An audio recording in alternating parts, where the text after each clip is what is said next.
Hello दोस्तों। स्वागत है आपका द डार्क स्टोरीज में। सपनों का शहर मुंबई। और इस भाग दौड़ वाले शहर में एक ऐसी भी जगह है जहाँ के बारे में बहुत कम लोग जानते हैं, जिसका नाम है आरे कॉलोनी।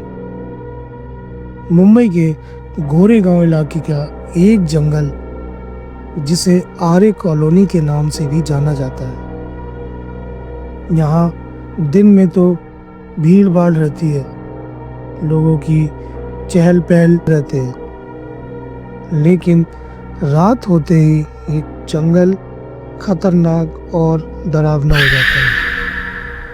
कई लोगों का ये दावा है कि उन्होंने रात में यहाँ किसी को सफ़ेद कपड़े पहने हुए किसी औरत को देखा है। एक दिन दो दोस्त मेहुल और मनीष कॉलेज से सीधा जाकर उस जंगल के पास घूमने के लिए निकल जाते हैं। वहां जाकर दोनों वीडियो शूट करने लगे और जंगल के ऊपर एक डॉक्यूमेंट्री वीडियो बनाने लगे। वीडियो बनाते बनाते कब रात के 9 बज गए उन दोनों को पता ही नहीं चला। रात में शोर सन्नाटे में बदल गया और जानवरों की दूर से आवाज आनी शुरू हो गई। दोनों लड़के अभी भी अपने मोबाइल में बिजी थे और फिर मेहुल ने कहा, जल्दी चल भाई, अब बहुत रात हो गई। दोनों सड़क की तरफ चलने लगे। रास्ते में एक पुराना खंडर अपार्टमेंट था जहां से खिड़की बजने की आवाजें आ रही थी। मनीष ने देखा वहां खिड़की पर कोई सफेद परछाई दिखी। उसने मेहुल को बताया तो उसने कहा, भाई वो पर्दा है और कुछ नहीं, तू ज्यादा मत सोच। उसी अपार्टमेंट के सामने एक बड़ा पेड़ था।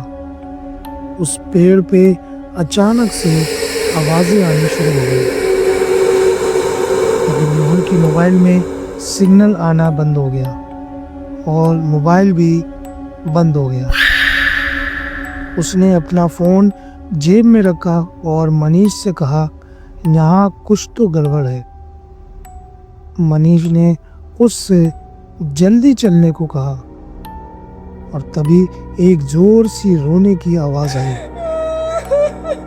मुझे अभी जीना है। दोनों लड़के बहुत डर गए और बाहर की तरफ भागने लगे। अंधेरा इतना था कि सामने कुछ दिखाई नहीं दे रहा था। अचानक मनीष टॉर्च जलाने के लिए मोबाइल बाहर निकालता है और उसने देखा कि मोबाइल की स्क्रीन पर एक पीछे औरत खड़ी है। उसने पीछे मुड़ के देखा तो वहां एक सफेद कपड़ों में डरावनी औरत खड़ी थी। उसके काले लंबे बाल, मुंह पर चोट के निशान और आंखें बिल्कुल लाल हो रही थी।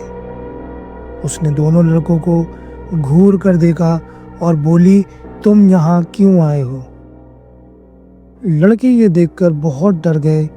तभी मनीष ने डरते हुए आत्मा से कहा, हम गलती से यहाँ आ गए, अब हम यहाँ से जा रहे हैं, अब हम यहाँ दोबारा नहीं आएंगे। आत्मा जोर से चिल्लाई और रोने लगी और बोली, मुझे अभी जीना है।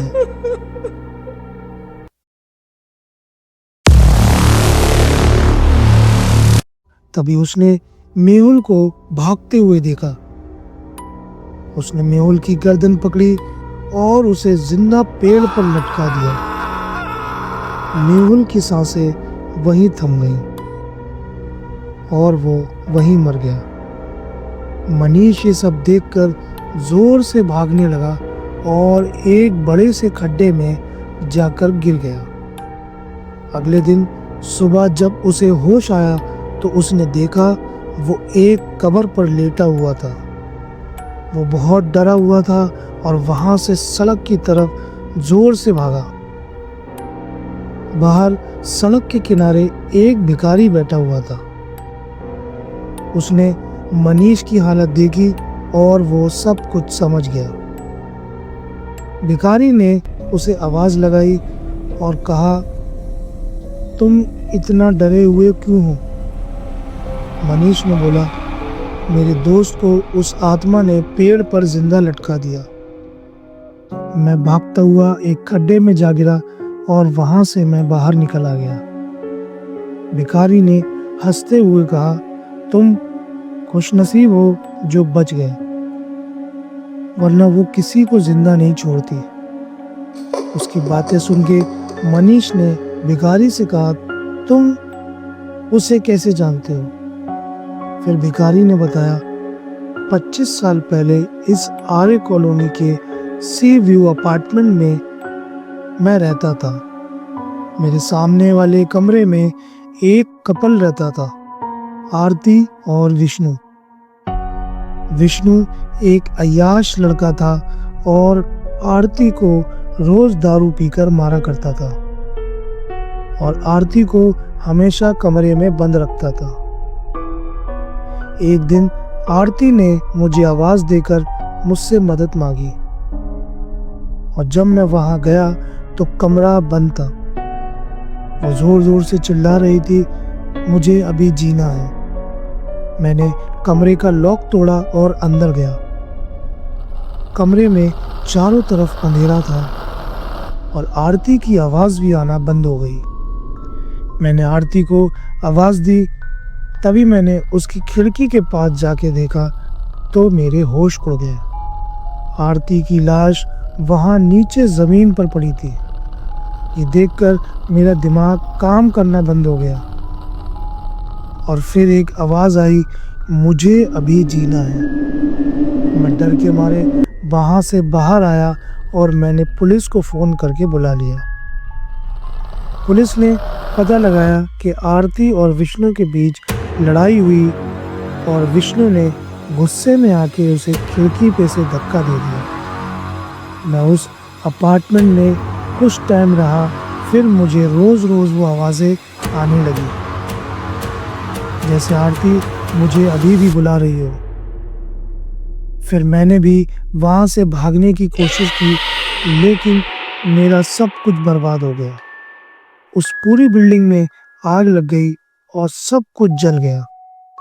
मैं उस आर्य कॉलोनी से बाहर आ गया और यहाँ आकर बैठ गया। मनीष ये सब सुनकर बहुत ज्यादा डर गया और वहां से चला गया।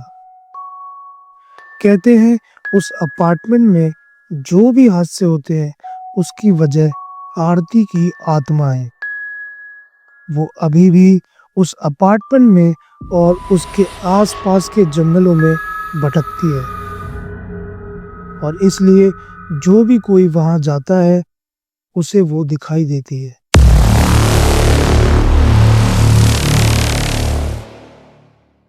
दोस्तों, वीडियो पसंद आई हो तो लाइक करें और चैनल को सब्सक्राइब करके जाएं। शुक्रिया।